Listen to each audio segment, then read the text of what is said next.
Hey guys, good morning, and see if this thing is working right. All right. What we're looking at here on the screen is a potential response by Allen's appellate team. As you know, in the first action, they filed requesting that the Supreme Court intervene and force Judge Gull to follow the rules about public disclosure of documents and things on the docket. Judge Gull responded to that by filing a response and also issuing an order that she says corrected essentially most of the deficiencies and essentially mooting the action. That was one of her arguments. So that is normally the end of the story, but if you want to, what's normally called a reply to that, you can ask for leave to do that. And that's what Allen's side is doing here. They're saying, hey, we have some things to say about this. And that seems fair to do because the order that Judge Gull entered came after the original action was filed. So how could they say anything about it if they can't file another response? So that's what they're trying to do. So this is what it will be. It's up at the Supreme Court, even though this is Court of Appeals. That's, I think, just a typo. It's up at the Supreme Court with the request for leave to file it, and then it'll become public on the docket if that happens. And I would think it would, again, because there was an order entered by Judge Gull in this case after the original filing of action. That kind of changes the circumstances, right? But we'll look at it, not in the greatest detail, but get the general sense of it. Let's make it bigger here. And it really comes down to simply, hey, listen, the judge did not moot all this stuff. Almost all of it, or the vast majority of it, is still uncorrected. And she's not going to correct it unless you make her do it. If anything, the order that she entered shows she still doesn't, get it and is not following the rules, and she has a duty to do it. So we'll see. We'll see about that. And, well, good morning to what's, I suppose, good afternoon or about there in Scotland. And it's your weather is over here too in Raleigh. It rained all night and it's quite dark right now outside the window. I've got to go live for a case in a little while, so I don't need to wear the hat. I have a tie on shortly. And happy Thanksgiving to Minnesota, land of I think a lot of lakes, isn't that right? All right, so let's get back to this. Sorry about that, and take a look at it. And Sleuthy Goosey is on, and thanks because she was the one who shot me a link to this document to take a look at. So thanks for that. And we'll read through it really quickly, but I got to get a couple more of these. Hello to Germany. And of course, Australia is always cold. 10,000 lakes. Yeah, could have made it 10,001 maybe, but 10,000 will do it. That's impressive. We don't have that many lakes here, I don't think. All right. It depends on what you call a lake, maybe. Summary of response. Right out of the gate, these guys are showing that they don't see eye to eye with Judge Gull. The relator, that's Allen's side, appreciates Gull, that's a respondent, correction of a few of the errors that had left the media and public largely in the dark about this case. Now, to some degree, the parties were in accord with that earlier in the case about not having things, whether they really wanted it to be that way or not. There wasn't a fight over it. And you don't want fights when you don't have to have them. But a lot of things in this case were not made public that really probably not a good reason for it not to be under the rules that they have up there. So anyway, so that's setting the tone right. They're talking about the tone of the respondents' objections, but they're setting their tone here that, listen, no, the judge is not fixing this, contrary to what she says, and that she doesn't have discretion to ignore this. So we'll look at some core points here. So they say, since this order that Judge Gull entered, allegedly correcting the errors, has happened, about 80% or so of the stuff is still out of compliance with the rules and not available to the public in the way it should be. Saw again Forsyth County. Yeah, I think this whole state is. But let's take a look at this chart, this handy chart. The yellow part is just parts I did when I flagged it, when I leafed through it.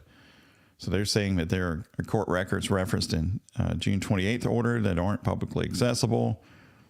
The Franks memorandum, and they talk about that in a little more detail. And I feel like the reasons to make that Frank memorandum not public were probably pretextual. That's my opinion. And that's not to say I agree with the theories that are in it, or even whether it was really on point. A lot of it for a Frank's memorandum. People have different opinions of that, but in terms of making it confidential and not available to the public is a different story. And then some more filings, and look at all this stuff. It just keeps going down. It's improperly excluded, reinstated but excluded, on and on and on. So, and then they did do the 118 documents available now on the CCS apparently, and the June and July 5th items that were previously mentioned. So they got a yes on 2, Alan's team says, but a big no, and it's just not good enough. Is the idea there? 20% won't do it. Okay, all right. So there, the conclusion is the idea that she was successfully mooted this action by entering the order, they say, is wrong, and then they're going to talk about that. So they say, getting into the actual response, that Alan agrees as a general principle that the trial court has discretion to manage its docket. Everybody has to agree with that. That's the way that it is. But on the other hand, they say that doesn't mean you get to ignore the law, and that should also be pretty clear, right? I mean, the judges don't ignore the law just because they have discretion to manage the docket. So as I've talked about before, there's a lane that the judge travels in, depending on what the topic is and whether it's a fact finding or matter of law or the type of law or whatever. In theory, when it goes up to a higher court, the level of deference they give the trial court can be very wide, or it can be narrow, or it can be, a de novo review that this is a thing we just look at independently of the trial court and see if we agree or not. We don't even give deference. So the lane can be very narrow to very wide.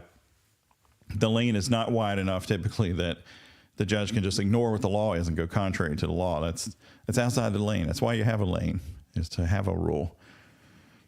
So they say that Judge Gull's discretion does not extend to disregarding the court's mandates contained in the ACR rules. They're absolute requirements to be followed by both the trial court and the parties. And then they talk about some of the technical requirements of that. And I'm going to go over one of those as we get through this, because I think it'd be interesting to know that.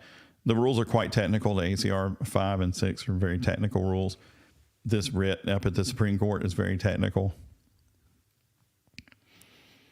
But they say here, I think it's material to know, is the ACR rules do not allow the trial court to abdicate judicial functions to another entity, here the clerk.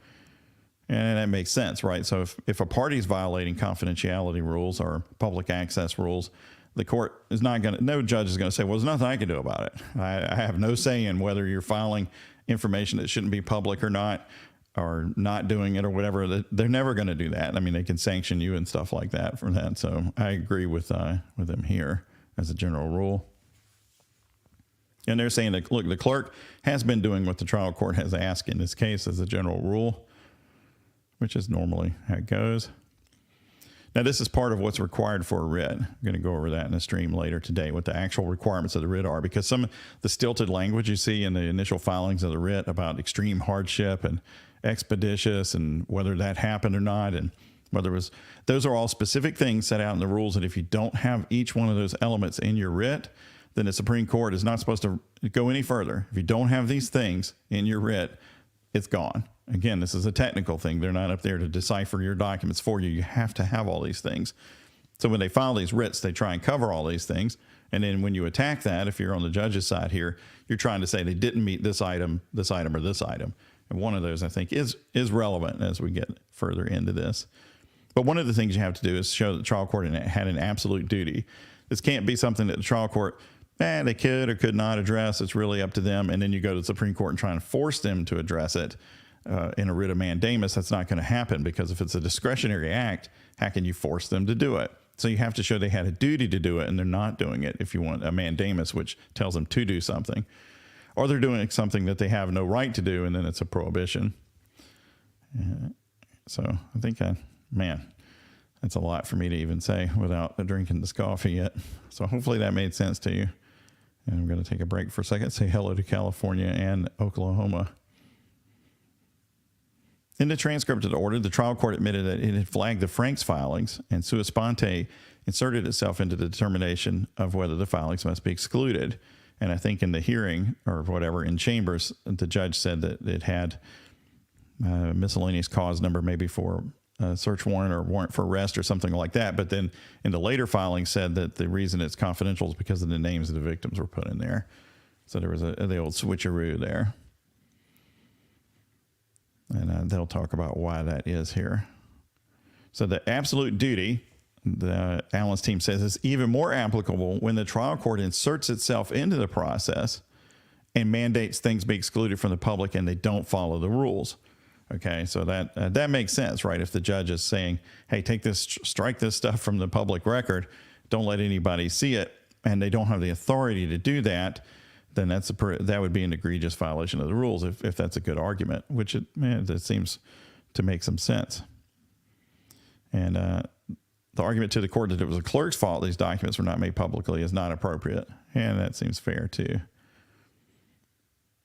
They're saying Judge Gull is taking a position, look, I'm just a hands-off observer. The clerk's supposed to do all this stuff. All my job is to just judge stuff. And they disagree with that and says the trial court has an absolute duty to correct ACR rules violations when it becomes aware of them. And if the trial court is going to direct the clerk on such matters, it must comply with the mandates. Yeah, so in other words, you have a duty to follow the rules, and then you also have a duty to not break the rules. So they're talking about the absolute duty there, and it seems to make sense. And then they're saying the judge is misapplying the ACR rules here. So you have a duty to follow them, but you're not following them, they're saying. And again, they say that the idea that the order that Judge Gull entered most recently resolves most of the public access issues is not correct. I mean, they talk about, the agreement by the parties that certain things, the PCA, transport orders would remain sealed, is not valid under the rules. The parties don't just get to agree to keep things secret from the public. The rules are there to support public access to what the court's doing, and there are certain parameters you have to meet to be able to do that. And it doesn't include, let's just decide not to tell anybody about it. That's not one of the things listed in the rules, and I didn't see it either. And they're saying that even if there were a basis for the items to be sealed, they're supposed to be accompanied by an ACR form that shows what's being sealed for what reason, and a public access version and a non-public access version. So if you have a 100-page document and on one page there's one thing in one sentence that's confidential, in theory you don't make this whole 100-page document super secret. You only redact the information that needs to be redacted. And then even then you're supposed to say, why it's being redacted. It's not one of those FOIA things where the government just sends you a bunch of stuff, but even that's all black on the page. But even sometimes when they do that, they're supposed to put the rule number in that they used and stuff. So I think we all get the idea there. You don't just throw it all behind the curtain. So the agreement between the parties to keep items sealed was based on the PCA was based on it having the names of juvenile witnesses. But they're saying that there's nothing that prevents that from happening.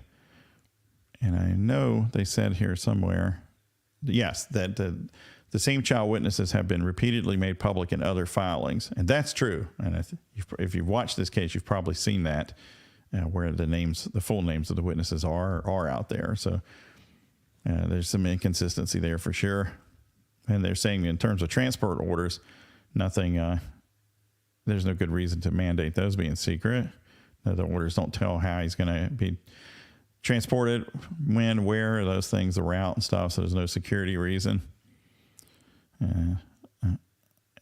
Yeah. I mean, just so much of the stuff was just stuffed away from the public, right? It's hard not to agree with Allen's team in terms of too much stuff was kept secret. Man, parties can't agree. We already went over that. And then they go back to this Frank's hearing, or Frank's memorandum. They never got the hearing. And let's see, they filed it as a public document, but the trial court thereafter sua sponte instructed court staff that it be removed and excluded from public access, which indicates at least the court did get through the memorandum, right? Because otherwise you wouldn't have seen something in it that you thought shouldn't be public, okay? I had my staff mark the memorandum confidential after it had been filed and disseminated to public because the actual warrant number was in there, or actual warrant was in there, and that's covered under a miscellaneous case number. Allen's team says this is wrong. Those case numbers for warrants are only excluded from public access until the warrant is executed. And after execution, a warrant becomes publicly accessible, as demonstrated by the fact that the state itself has filed these same warrants as public documents in June 13th and September 25th filings. But then I think later the judge said, well, actually it has the names of the victims who were minors. So I don't think that qualifies either, but there's an extensive argument coming about it. But here's their point they make, which I think is a good one. Even if the warrant could be excluded, the ACR rules allow only the warrant itself to be excluded, not the motion, memorandum, and all the other exhibits also filed as of this date. In other words, it's not one bad apple spoils the whole thing. You're supposed to pull the bad apple out and put the rest out there for the public to see. A public and non-public access version of this filing was required, whereby only the warrant would be excluded in the public version. And you should have had an ACR form as well. I had to look at those forms. I don't know if the judge is supposed to do that, or maybe she's supposed to tell them to do it or something. I don't know that anybody was really told anything until this thing completely went terminal. But the Allen side says, listen, all of this was properly filed as public documents in the first place and shouldn't have been changed. So their view is that none of this qualified for exclusion in the first place, so they wouldn't have needed to file any non-public version of this. That's their stance. It kind of seems reasonable based on their argument here. And they do note here the trial court changed its reason for sua sponte excluding the Franks memorandum. The sole reason now given for excluding it in its entirety is the fact that the full first and the last names of the deceased minor children, who are the crime victims in this case, appeared 3 times in the 136-page document. I mean, everybody knows what their names are. Of course, if there's a rule against it, there's a rule against it, right? But this is nothing secret. These are the victims of the crime. But they say there's nothing in the rules, the Indiana statutes, or Indiana court rule that allows the names of deceased children to be excluded from public access. And then they say that, and I didn't really pay much attention to this, but that Gull was relying on the federal rules of civil procedure as a basis for excluding this because it's federal law. That's quite a stretch there. I mean, no, I don't think so. There are certain things under federal statute that are confidential. Okay, I get that, but the federal rule of civil procedure is civil procedure in the federal courts. I don't think federal rules of civil procedure are binding on how you proceed in state court. So, not like in that argument by Judge Gull, if this is the accurate representation of it. And that's what they're saying here. The types of federal law contemplated are federal statutes declaring confidential information contained in education records, tax records, health records, and things like that. And I think they make the point here that minor children who have been deceased have been mentioned in other Indiana cases. I'm pretty sure about that. That's maybe a footnote or something. Yeah, likewise, the conclusion that Federal Rule 5.2a does not require names of deceased children to be excluded from public access is also confirmed by the fact that this court regularly uses the name of deceased minor children in its criminal opinions. And I mean, that's totally logical, right? It's not a secret who was murdered in this case. And I don't really, well, there's another point right here too. The federal rules of civil procedure don't live in criminal land. But yes, and an even better point there, right? And so, yeah. What does that got to do with this? Anyway, it's also for federal court, for proceeding in federal court. It's all implied in there. And as you say, civil procedure. So interesting. But I don't, I think the Allens has the better side of this. And even if that were an accurate argument, again, it doesn't support taking out the whole thing. Remember when they put the PCA out, they redacted the names of the minor witnesses, the girls that it appears that Allen encountered, and he encountered them, they encountered him, but they didn't put their names in there, right? That was redacted, and that could have happened in this too. You don't have to throw the whole thing out. But all of this has been handled fairly haphazard, it looks like. Then the state filed a request to exclude all future filings from public access until the court conducts an in-camera review of each filing, and then excluded this request from public access. And this has got to be coming off the Franks thing. And I believe that the reaction was quite negative by the state, and it looks to me like the court about the Franks memorandum. And I don't think it was because of the names of the victims or any kind of case number or whatever. I think it's because it was so long and in their perception exceeded what really a Franks hearing should be about. It went off on this tangent, presenting this other theory of the case. Of course, if you're the state, you're going to disagree with it, and a judge may agree with things that they see in motions or not. That doesn't mean that it gets excluded from the public because that's your opinion on it. I mean, deal with it and rule on it. If your case is strong enough, then if the defense throws up something you think is harebrained, then rebut it. That's what I figured would happen. But of course, then it disappeared off the docket, and we are where we are right now. So this is a messy situation. So they note that ACR Rule 6 does allow a Rule 6 request to be excluded for public access for a reasonable period of time until the court rules on the request, but it's been 2 months and nothing has happened. Now, I do want to dip over to the Rule 6 and tell you what it says the judge needs to do. Following the hearing, they're talking about here, a court may grant a request to prohibit public access by a written order that, 1, states the reasons for granting the request, finds the requester has demonstrated by clear and convincing evidence that any one or more of the requirements of Rule 6A have been satisfied, balances the public access interest served by this rule and the grounds demonstrated by the requester, and uses the least restrictive means and duration when prohibiting access. That's what they're saying the court has to have an order. Now, that would sound like a good order, right? Because if you were to read that order, you would say, okay, here's what they're asking for, and here's the evidence that supports it. Here's the balancing that the court analyzes, and here's the court's order. So everybody could understand it. And if you were to disagree with it and wanted to appeal it, the appellate court could look at it and say, well, here's what the court considered. Here's the balance they did. And it makes sense or it doesn't make sense.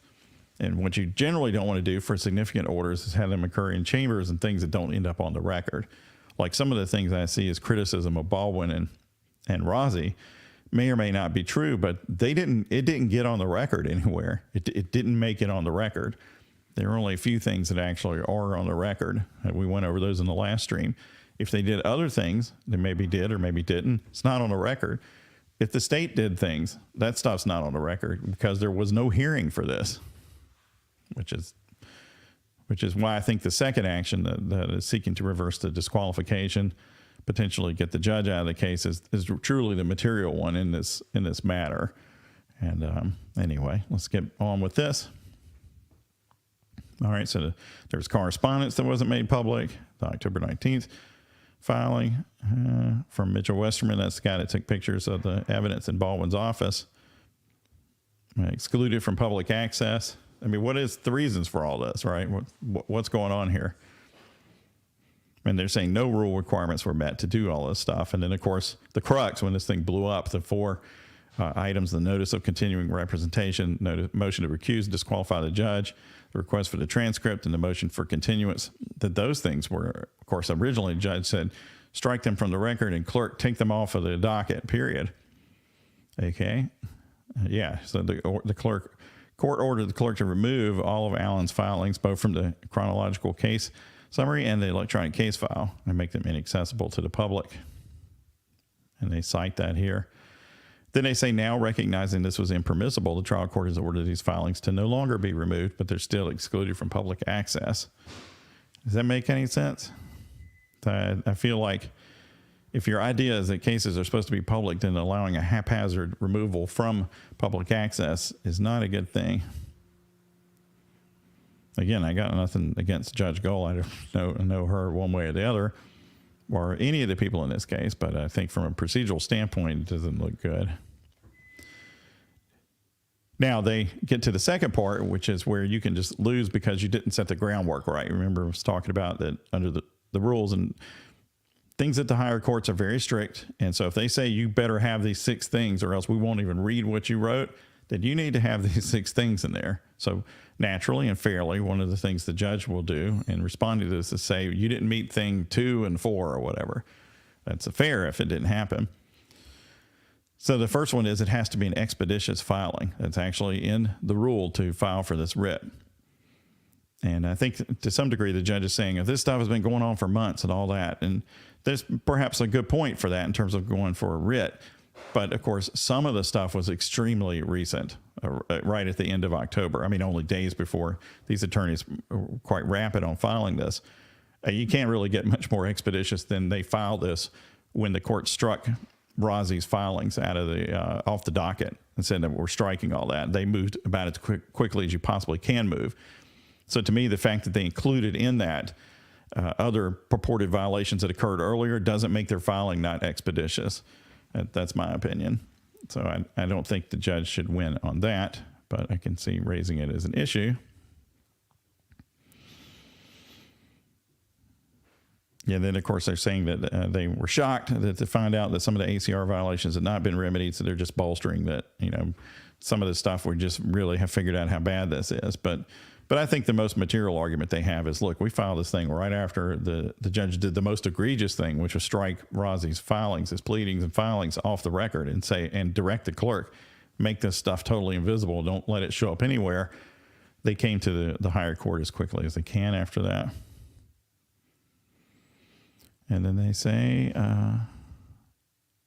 okay, so one of the things you have to do before you file an action generally is, and I think this is, make sure I'm commenting to the right. Yes. All right, get back to the highlight. One of the things you have to do, and this is super important, is you're not supposed to go up to the higher court. And this applies to some degree on appeals in certain circumstances, like if you don't raise an objection to say some piece of evidence or whatever, then it may be deemed waived when you go on appeal. But one of the things that you have to do here for this kind of writ directly to the Supreme Court is the issue has to have been raised at the trial court level. So if you're going to accuse the trial court of refusing to do something it should do, okay, and so you think the court should do it, then you have to have asked the court to do it. You can't just go, well, not going to bother to ask them because they probably won't do it. I'll just go straight to the Supreme Court. And then the court says, did you ever ask the lower court to do this? Well, no, because that judge is a butthole and they won't do it for me. Then you don't meet the rule and your cause should be thrown out. So I think this is the better of the judge's arguments here, because they didn't file the motion at the lower level to do all these things, is what the judge is saying. Now, they're saying that the court's own actions gave rise to the need for this original action in the first place. And it was a practical impossibility to file this at the lower level because the trial court refused to accept any filings made by Rozzi. Now, that's true as far as Rozzi goes, right? And I think Baldwin too. So you could say there that since the court wouldn't accept and said that the court said, I'm not going to read anything these people write, then it is a practical impossibility for them to raise anything more at that level. And in fact, the documents allegedly, where they tried to remedy that, the court said, strike it all out of the record, just strike it all out of the record. So I buy that. Now, what Judge Gull's side said, her attorney said is, well, look, some of these lawyers that are presenting this to the Supreme Court could have entered a limited appearance for the purpose of making this motion at the lower court about all these documents. And the court could have approved it or not. And they chose not to do that. They went straight up to the Supreme Court. In fact, one of the counsel entered a limited appearance to try and get the transcript. So this is the better, I think, of the judge's arguments, that why didn't the counsel who's present on this writ file a motion by limited appearance at the lower court level saying, hey, fix all of these things. So I think it's a winner here in terms of Rozzi and Baldwin, but the court kind of has, the Judge Gull kind of has a point here. If you're just strict, not on the merits I'm talking about, but strictly on the technical level, that a decision has to have been rendered by the lower court, that you ask for this remedy and they wouldn't provide it before you go up to the higher court. Having said that, I'm not sure that the Supreme Court is going to buy that. And the other thing that makes this interesting is the Judge Gull has ruled on this. Okay, so the Judge Gull has done it. So since this original writ was filed, she did file an order, right, and said, hey, look, this takes care of all this stuff. So the point of this is that the lower court should have had the opportunity to render its decision to see whether it really would be violating any rule or not, and the judge has gone ahead and done that. So I think that adds some weight back to Allen's side, that this isn't something the trial court hasn't had a chance to deal with, because she has actually dealt with it. She actually filed an order after this writ was filed. So, will that be enough for the Supreme Court to say, well, even if technically you could have done it at the lower level, we'll consider it have been done because the judge did issue an order on it? I guess we'll see about that. But remember, you're up in technical land here. So there's the merits of the thing, and there's also meeting every piece of the requirement for a writ to the court's satisfaction for them to move forward on the merits. But I don't have any personal knowledge of how the court might lean on that, but I feel like they're going to get around to addressing this case. They're not throwing both of these writs out. The second writ, I don't think, has this argument against it really anyway, for other reasons we'll talk about when we see the response next week. So even if the Supreme Court were to buy that here and say, well, we're going to punt this out because of a technical defect, I don't think that defect applies to the next one. And if they win on that one, they would be able to come back to all this stuff. But I'm not convinced that the Supreme Court will throw this writ out for that requirement. I think they have space to find it met based on what Allen's team is saying here, and also the fact that the judge went ahead and did address this issue by issuing an order. So we'll see. But always be on the lookout for some technical defect that a higher court can throw something out on. So that's my point there. All right, so that's it, basically saying that this is extreme and it matters a lot. It matters to everybody. Everybody needs to know that we're going to have public access, and those are all good arguments on the law and policy, I think. So I guess my view is absent some kind of technical ruling by the Supreme Court that this thing might continue forward to the Supreme Court and get some kind of order against the judge here. It's a little confusing on who's supposed to do the, all the ACR action and redacting and stuff like that, but Alan's team makes a pretty good point that it's not just the parties dealing with it. The judge has independently decided when to make things confidential or not, stuff like that. So that's now, of course, it remains to be seen whether the Supreme Court will even, quote unquote, read this, because as of this morning, at least, they hadn't ruled on the request to file this. I keep wanting to call it a reply because normally you have the motion, the response, and a reply, but that's not what it is here. It's a response to respondents' objections, but they have to have leave to file it, and the court hasn't answered that yet. It's no delay, and it was just filed. So I think they will allow it here because there are reasons to do it. Not only that this is an important argument, but also that the judge a material thing has happened since the writ was filed, which is the judge entered an order and then relied on that in her response. And I think it's only fair that these guys be able to respond to that.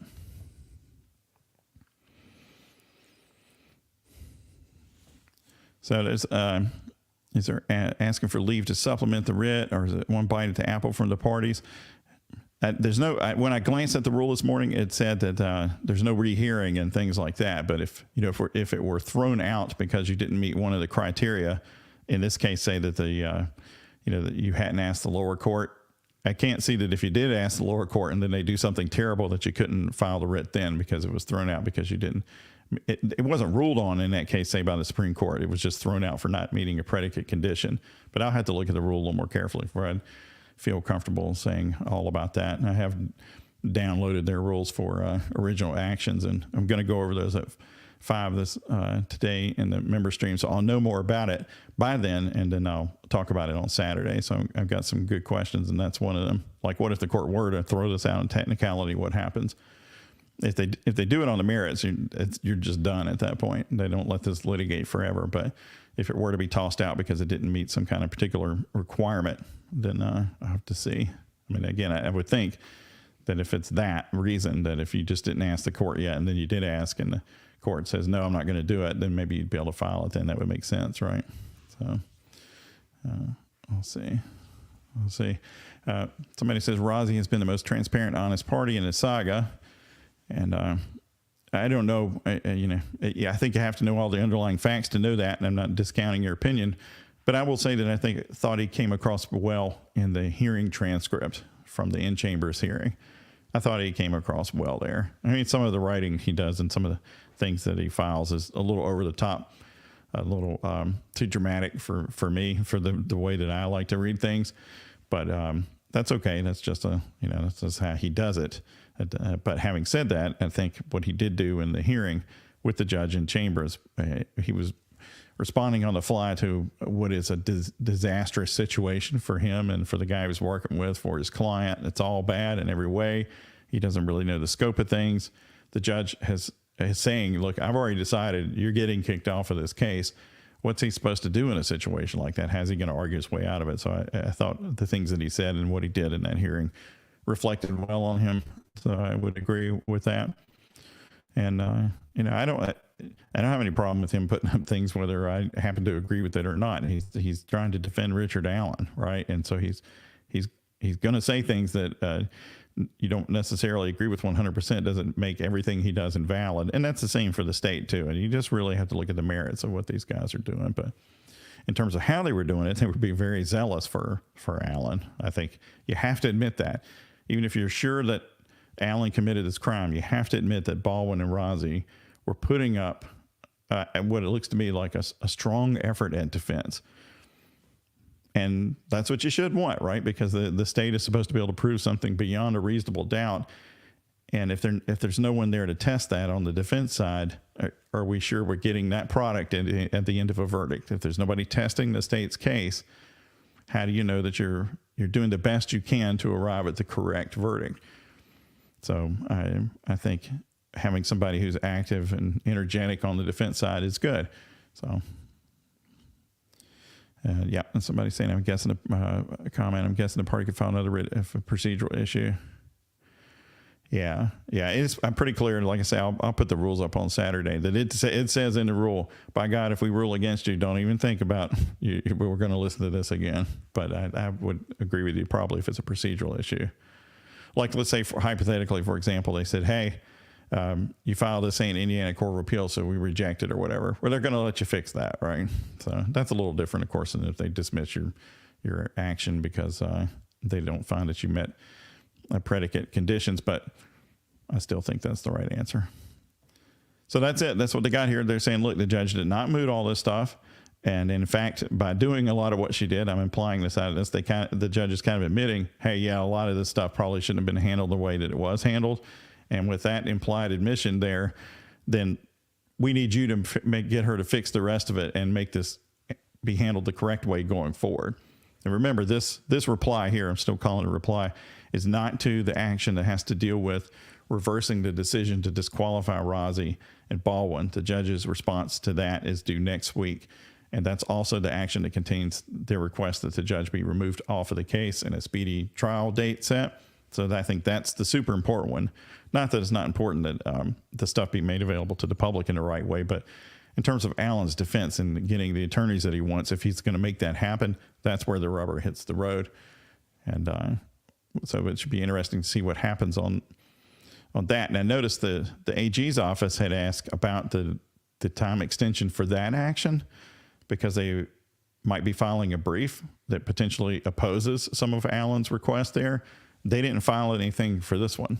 Okay, so that's interesting. I think they didn't take a stance in this, or they would have already filed it.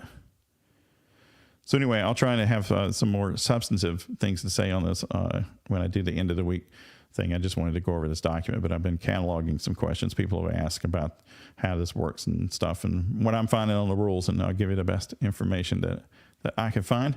And that's it. I hope everybody has a good day. And for members, I'll see you later in the day with the rules about this. And then I'll also talk about that on Saturday in the public thing, or Friday, or whenever that happens. Well, that's it. Thanks. Bye.